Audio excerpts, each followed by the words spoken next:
Welcome to the Deep Dive. Today, we're embarking on quite a journey, really. We're diving into a truly remarkable cultural tradition. Yes, we've got insights from a collection of ancient stories, historical accounts, and, well, some powerful poetry, too. And our mission is to uncover the world of the Charons. These legendary bards, poets, and, interestingly, fierce custodians of honor. What's really striking, I think, in these sources is how they show a community where words weren't just, art. They were a force. A force? How so? Capable of inspiring incredible valor, upholding justice, even challenging kings. Oh. Really powerful stuff. Okay, so before we get into specific stories, maybe we should establish who these Charon people actually were. Good idea. Let's set the stage. We need to explore how their sort of unique identity shaped their actions. Yeah. It led to moments that make you rethink courage, rethink the meaning of a vow. Let's unpack this. Okay. So who exactly are the Charons? We hear bards, poets, but the sources seem to paint a much richer picture. They certainly do. They are described as deeply devoted to Jagadamba, the mother goddess. Their whole lives are intertwined with what's called Charanvani. Charanvani. Yeah, their unique oral tradition, their literary style, and also Maku Shakti, that's the divine feminine power, really central to their culture. Ah, right. And for millennia, the belief is that the goddess Saraswati herself resides, right on the tip of their tongues, empowering their speech. Wow. Okay, that helps explain why someone like Chayarchand Magani, the celebrated folklorist, emphasized their resilience. Exactly. He noted how cultures rise and fall, but Charan culture just persisted, carried its torch, as he put it, untouched by time. So what made them so different?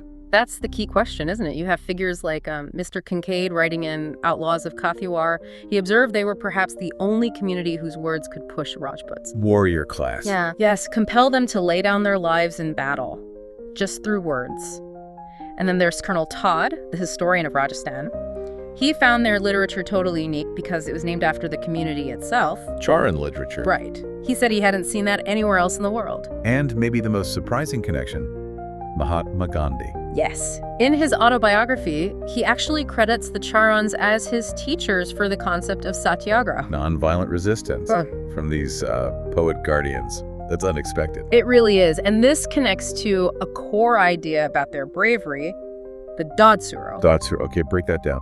Well, Rajputs, the warriors, are called Suro, meaning brave. Simple enough. But Charans are called Dadsuro. Which means? Literally 1.5 times brave. 1.5. Why the extra half? What does that signify? It's because of how they could face death.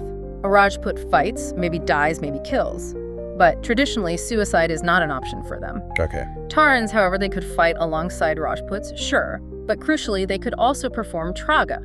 Traga. What is that exactly? It's a form of ritual self-sacrifice, usually by self-stabbing. Goodness, why would they do that? As an ultimate act of protest, or to uphold a really serious vow. This willingness to intentionally sacrifice themselves, their own lives for honor, for their word, or for justice. That's what earns them the Dadsuro title. That puts the power of their words, their promises, in a completely different context. It's almost sacred. It absolutely elevates it. Okay, so with that understanding of who the Charons are and this Dadsuro concept, let's dive into our first story. This one really shows the impact of, a Charan woman's generosity and the power tied to a promise. Sounds good. This is the tale of Honbai. Right. We begin with generosity, set in a time where promises, honor, these were paramount. The story centers on Lakhan Singh, a Charan bard. He's anxiously waiting for his friend Iyer to return from a place called Pelatana. Yeah, and it's been 15 days. A long wait. On the 15th night, Iyer's wife, Honbai, she's the daughter of a respected figure, Maid Bamab. She approaches Lakhan Singh. And he's upset. Visibly distressed, actually crying. Which, for a Charan makes you really wonder what could possibly bring him to tears. Honbai, who's only 18, but described as having this wisdom, this bright character, she senses something's wrong. She does, and she makes him swear, on her life and on her husband, Iyer's honor, to tell her what's causing his sorrow. A serious oath. So what does he confess? He tells her about a Brahmin who needs 20,000 kori. 20,000? For what? For his daughter's weddings. It was a huge sum back then, just highlighting the kind of financial pressure people faced. And Lakhan Singh, He just can't raise that money. Okay, he feels responsible, perhaps. Exactly. And this is where Hanbai steps in. It's quite remarkable. She goes to her personal box and brings out 2 bags. Each has 1,000 kori. 2,000 kori in total. Still a lot of money. A significant sum. And she tells Lakhan Singh, take this to the Gaur Maharaj, that's the Brahmin priest, as a blessing from Muralidhar Maharaj, Krishna, specifically for the 2 weddings. And she gets this just like that. What about her husband? Well, her assurance is amazing. She says 500 kori are from her and 500 are from her husband, Ayar, even though he's not there. Wow. And she even pledges, if Ayar scolds me when he gets back, I'll go get 3,000 kori from my father's home. She really pushes Lakhan Singh, hurry, go to Lapalia, get these marriages done. Incredible resolve for someone so young, especially with her husband away. Absolutely. So Lakhan Singh does as she asked. He fulfills the promise, the marriages happen, but of course, news travels. Uh-oh. Word gets out about Ayar and Hanbai giving 500 koris each for the dowry. And it reaches someone named Varshapai. And who's he? Apparently a jealous court poet. And he tries to use this information to, slander Lakhan Singh, tarnish his reputation. Okay, so there's court intrigue now. What happens? The Raja Gauri Belam, he summons Lakhan Singh. This is a pivotal moment. You'd think maybe he believes the slander. But he doesn't. No. He completely dismisses Varshapai, kicks him out as court poet, and appoints Lakhan Singh as the new Rajkavi, the royal poet of Palitana. So, justice prevails, and Lakhan Singh is honored. And it goes further. This isn't just about Lakhan Singh. It's Gauri Belam recognizing Hanbai's incredible act. He formally accepts Hanbai as his sister by tongue. A sister by tongue, what does that entail? It's a deep bond of respect, honoring her immense generosity. And as a kapta, which is like a ceremonial gift, often cloth, symbolizing this deep respect, he gives her 12 villages in Bagdana. 12 villages, that's astonishing. It truly is. It shows the scale of her perceived virtue and the Raja's recognition. So this story, it's not just about one person's generosity. It's about how honor, even when someone's absent, can sort of ripple outwards, turn potential disgrace into, ultimate respect. Exactly. A testament to the vow and the integrity of this Charan woman. It leaves you wondering, doesn't it? Who deserves the most praise, the rang, or honor, as they say? Is it Gauri Belam for his justice and the grand gift? Or Lakhan Singh, who helped Hanbai and faced down the slander? Or is it Hanbai herself, giving so much for a noble cause while her husband was away, protecting everyone's honor in the process? It's left for you, the listener, to decide where that rang truly lies. A lot to think about there. Definitely. That first story really sets the scene for Charan honor and generosity. Now let's get into our second narrative. This one, I think, pushes the limits of that Dod Suro bravery we talked about earlier. Yes, the story of Harupji Ashia. This takes us to the Marwar region, Jodhpur state. Harupji, a Charan poet, is reciting his poetry before the Jodhpur Maharaja. What kind of poetry? Powerful stuff. Rajput Dharma poetry.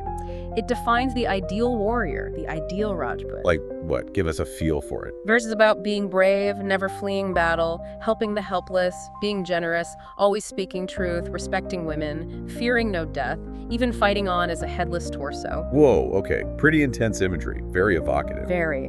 But then the Jodhpur Maharaja, maybe feeling a bit, cocky, or maybe just testing Harupji, he throws out this challenge, almost a taunt. What does he say? Something like, we're Charans, like the old days. Now you just have flowery words. Ouch! That's a direct hit at a Charan's core identity, isn't it? Questioning the power of their words.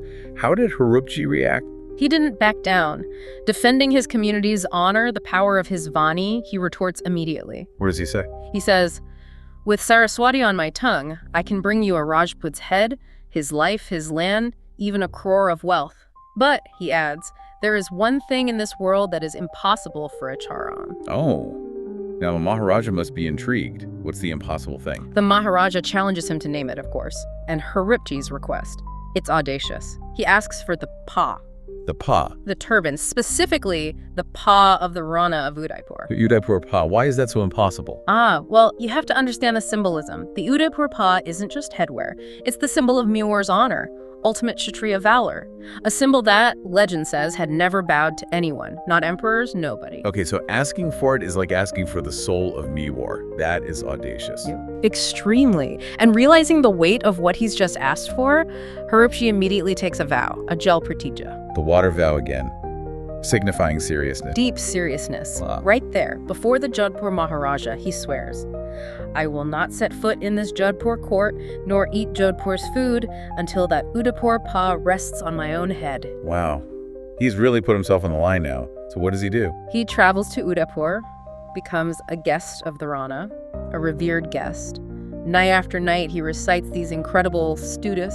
Hymns to the goddess. Yes, poetic praises, describing intense battles, cosmic power.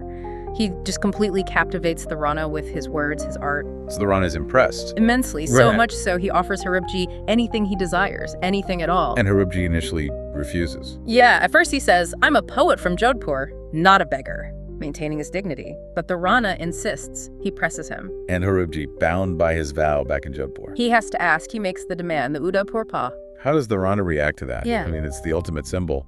As a Kshatriya, the Rana is also bound by his own code. He can't really refuse a sincere request from a revered guest, especially a Charan poet, but he understands the gravity. So he agrees, but with conditions. Exactly.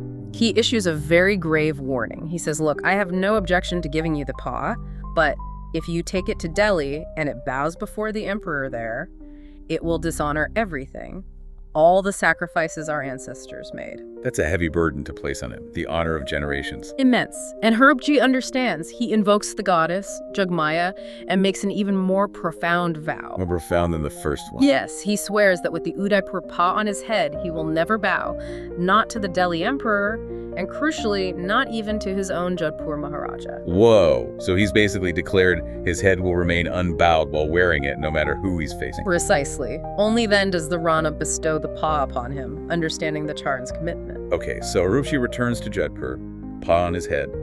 What happens when he sees the Maharaja who doubted him? He walks in wearing the Udaipur Pa proudly, and he tells the Maharaja basically, you said Charans couldn't do it.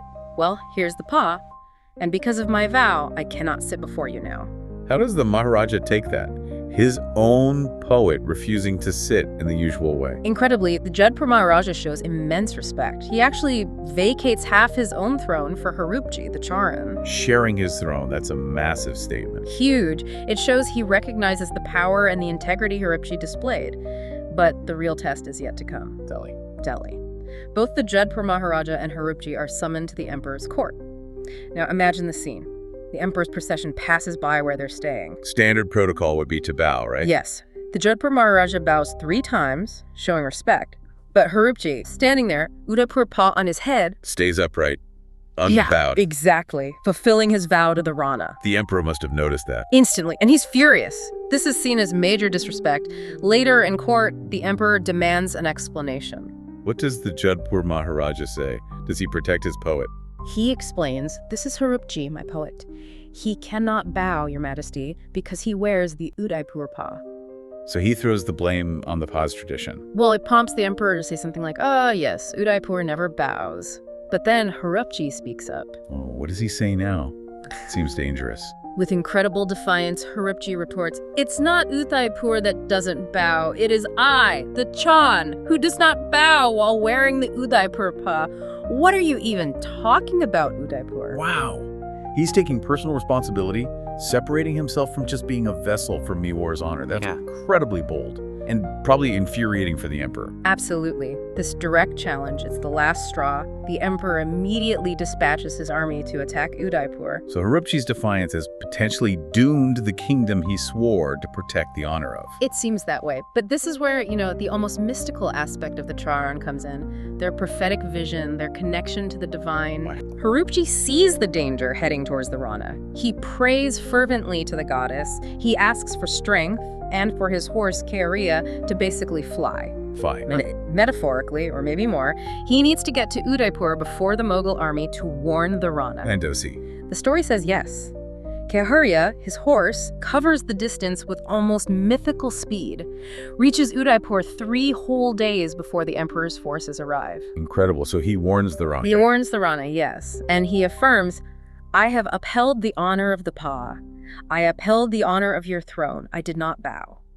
It wasn't just personal honor. His word, his action, has now literally given the kingdom a chance to prepare. So the warning arrives. What happens next? Battle. Battle erupts the next day, and Haribji isn't just a poet anymore. He fights with unbelievable ferocity. He becomes like a personal shield for the Rana, deflecting blows aimed at the king. He's putting his life on the line again. Totally. And then, in the thick of combat, he's gravely wounded. His intestines are actually spilling out. Oh my God, that sounds fatal. You'd think so, but astonishingly, he just wraps them around his neck like a garland and keeps fighting. His horse, Kahariya, is wounded too, but they press on. I can't even picture that. The sheer will involved. It's almost superhuman. The Rana sees this, shouting praises for the Charan's bravery. But Haribji has one final focus. The emperor. The emperor, high up on his war elephant. Haribji spurs Kahariya, shouting for his horse to leap onto the emperor's howdah. The seat on the elephant, that's insane. Completely. Kahariya makes this incredible leap, soaring over the emperor's personal bodyguards, maybe 12, maybe 24 of them. And the bodyguards. They react instantly. Spears thrust at Haribji from all sides as he's in midair. He takes multiple hits. He's falling. He's managed to actually knock the emperor off his howdah in the process. Because he's dying. He's dying, and in that last split second as he's falling, one thought dominates his mind. The vow, the pie. Exactly. Yeah. If his body, with the Udaipur pa still on his head, falls at the emperor's feet, even in death, his vow would be broken. The pa would have bowed. Oh no. After all that. So in his very last moment, he shouts to the Rana, who's watching this whole unbelievable scene. He yells, "Rana, take your paw! As long as I had breath, I did not let your paw bow. Now receive it safely." And the Rana. The Rana sees it, understands the final act of keeping the vow. He catches the falling paw on the tip of his spear. Saved. In the most dramatic way possible. Absolutely. And right there, in that powerful emotional moment, the Rana composes a couplet, a verse that became instantly legendary. What does it say? Roughly translated. Great kings bowed and abandoned their vows, but one unbowed Charan took his paw and returned it. Wow. What an ending. What a testament to that unbreakable promise. That was incredible. What an incredible deep dive that was. Through honor, bravery, this just unparalleled dedication to the Charans, Hanbai's generosity, Haribji's ultimate sacrifice. Right. These stories, whether it's through a woman's quiet compassion or a bard's final roaring defiance, they highlight this deep, deep commitment to promises, to personal integrity. It feels like more than just stories, though. I think so too. Beyond the narratives, what we're really seeing is how deeply values like Fashan, the spoken word, the vow, and Izzat, or honor, were just woven into the fabric of society back then. Shaping destinies, defining heroes. Absolutely, in ways that are maybe hard for us to fully grasp today. The Charan's ability to commit traga, that Dotsuro bravery, it shows a level of integrity that, well, it literally commanded respect from kings and emperors. So what does this mean for you listening to this as you reflect on these really compelling narratives? Maybe consider this. In our own lives, what are the vows, the promises we hold most sacred? That's a good question. And maybe what lengths would we really go to make sure they remain unbowed? Especially when things get tough, when there's pressure, or it seems impossible. Yeah, the stories of the Charans definitely challenge us, I think. They make us think about the enduring, almost sacred power of a single promise, and how courage shows up in ways far beyond just the battlefield. Like Hanbai's quiet strength, or Haribji's absolute refusal to break his word even in death.